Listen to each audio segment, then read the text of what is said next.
If you think about trees, the deeper the rooting system, the grander and the taller the trees can grow. And I think it's similar for human beings. When we concentrate on our root chakra being stabilized, we get a sense existentially, spiritually, that we can trust our place in the universe. Emotionally, we don't feel so dissociated. We don't feel depressed. We don't feel as unmotivated.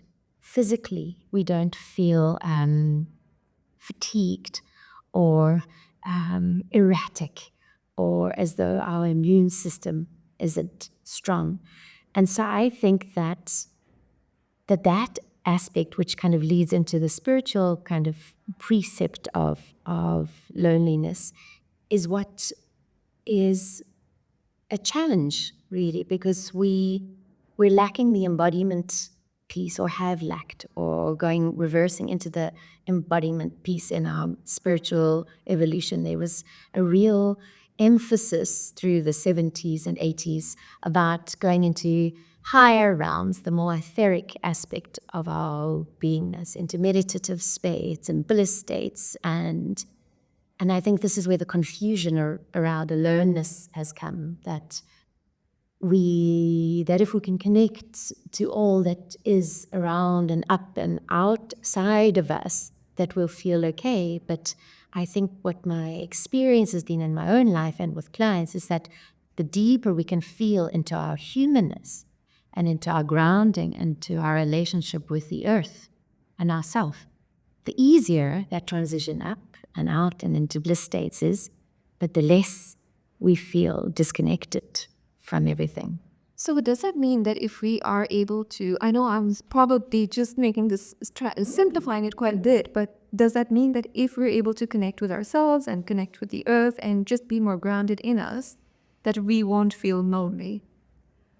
And maybe we might even seek being alone, like the monks and the Sufis and the yogis that are looking, longing even to be on their own. So I think that's quite a simplified version of it. But I agree. I actually think fundamentally, and it all comes down to this idea of belonging. So what do you belong to? Do you feel like you belong to the earth? Is she your mother? Is she supporting you? So what is your relationship to earth? Do you feel like you belong to yourself? And very few people feel like that. They betray themselves. They reject themselves. They don't forgive themselves. They're lacking in compassion with themselves. So it starts there.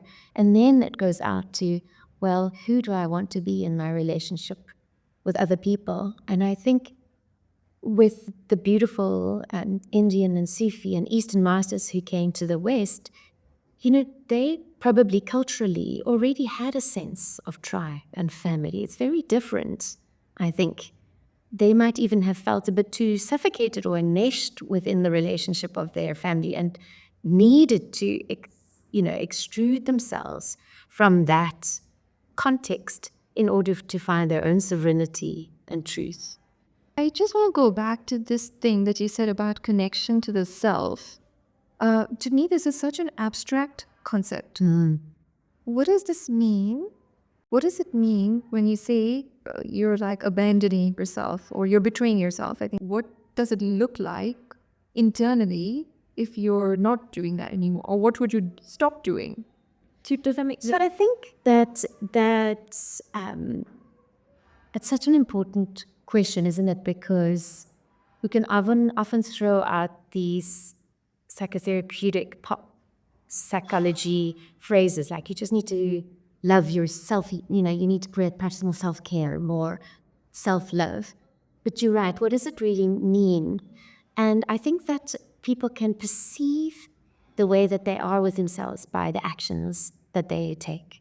So are there moments in time where you would prioritize everybody else's needs and not your own, because you don't necessarily think you're worthy. So you think you're being kind and generous to other people and that it's selfish to take care of your own needs. But that, on one level, is betraying yourself. But you don't believe that you are on equal footing to everybody else in your life, to take time to pursue the things that you really love, to have your own space to contemplate your own beliefs and values. It's the people-pleasing model, or the deep kind of withdrawn model of being. I think it's being hyper aware and acknowledging the triggers and the reactions that happen to you within relationship spaces, particularly intimate ones. So when do I feel rejected? When do I feel abandoned? When do I feel as though my partner can't see or hear me or value me? What's happening within me that makes me consider that perhaps there's a disconnect within the way that I relate to myself before this relationship with others. Does that make sense? I understand what you mean when you say, well, do you put others' needs before yours? But I don't understand about the partner. So maybe one example about, really not tending to personal needs and overriding intuition. You might feel exhausted from your week, and your partner might have an expectation that on a Sunday, family must come around and that we provide big social gathering. Are you saying like you would put your partner's needs above your own, but that's actually, you're doing that because you want to connect with your partner? Like, I don't know, you want to build your relationship with your partner, but that's not necessarily, yes, connecting. Yes. I think that can sometimes be a codependent type of relationship where the other partner's needs trump your own, and there has to be this beautiful dance of reciprocity. But it's being able to identify in our own being, what is my primary state at the moment? So if I am really exhausted and I actually don't have anything to give, am I allowed to take time for myself and go for a walk on the beach, or, heaven forbid, even go away for a week and not be on the phone to anybody and really just be with myself? Or do I feel obliged that I have to unselfishly always be able to offer myself to other people? I couldn't possibly say no to an invitation, or I couldn't say no to my boss at work because, I have a fear that I'm gonna do another promotion, or I was like be seen as hardworking in heels. I think I'm guilty of that. I'm very guilty of that. And what's interesting is that actually I think it comes from wanting to have more opportunities to connect, or like maybe if I make my boss happy, then I'll be loved, right? Be loved. yes, Yeah. I mean, that is yes, and what we're looking for is external validation, yes. rather than actually, well, at the moment, it doesn't really work for me, but in my vulnerability of claiming how and why it doesn't work for me doesn't mean I'm distancing myself from you. I'm just owning what I need in this space, and then offering this olive branch of, well, when I have capacity, absolutely, I'll definitely connect with you or take on more work.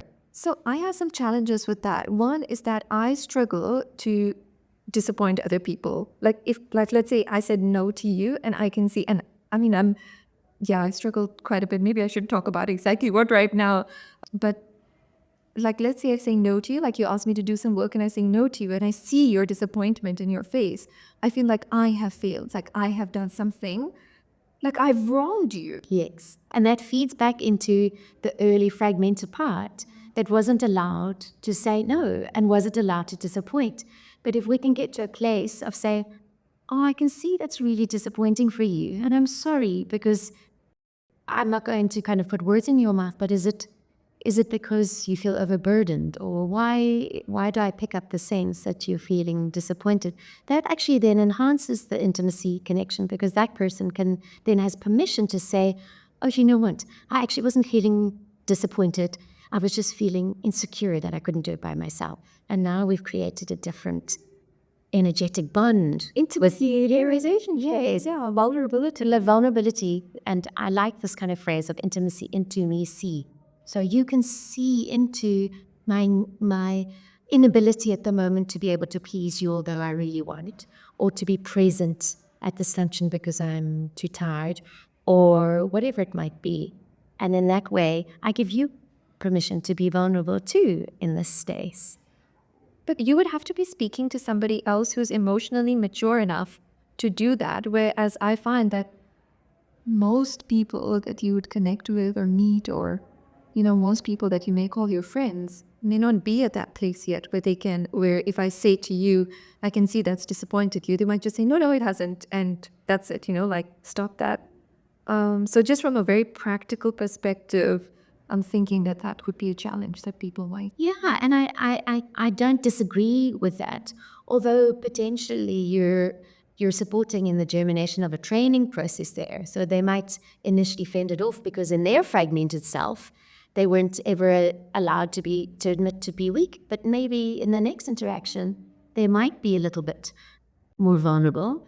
Thanks for listening today. I hope you found today's episode insightful and inspiring. If you enjoyed this episode, please subscribe, leave a review, and share it with a friend. Subscribing helps a new podcast like ours immensely. And until next time, don't be a sheep, keep questioning, stay curious, and never stop exploring the extraordinary.